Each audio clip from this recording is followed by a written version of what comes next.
আজ আমি চলে এসেছি শ্রীরামপুরের ফেমাস সম্রাট রেস্টুরেন্টে, যা এক কথায় ভোজন রসিক মানুষদের কাছে আজও অদ্বিতীয়। শ্রীরামপুরে এসছো অথচ সম্রাট রেস্টুরেন্টে যাওনি, এরকম মানুষ খুবই কম দেখা যায়।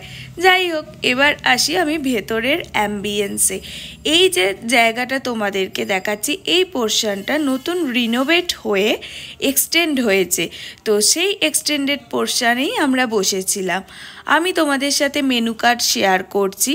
এই মেনু কার্ড তোমরা পজ করেও দেখে নিতে পারো, অথবা তোমরা এর স্ক্রিনশট রাখতে পারো, তাহলে তোমাদের এখানে আসলে সুবিধা হবে মেনু চয়েস করতে।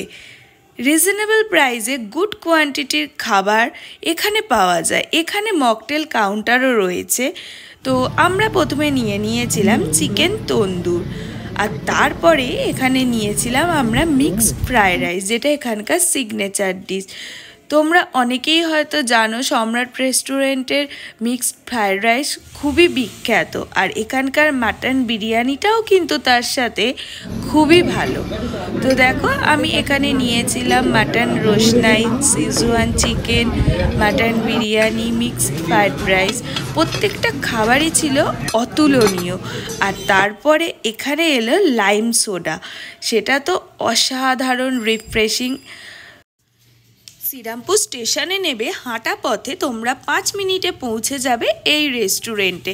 এর আগে আমি তোমাদের সাথে শেয়ার করেছিলাম সম্রাট ক্যাফে এভিনিউ, তো তোমরা সেখানে তো ভিডিও আগেই অলরেডি দেখেছো। আর আজকে ছিল সম্রাটের মেন ব্রাঞ্চে, যেটা বহু বছরের পুরনো একটা রেস্টুরেন্ট। তো চলো টাটা, আজকের ভিডিওটা এখানেই শেষ করলাম।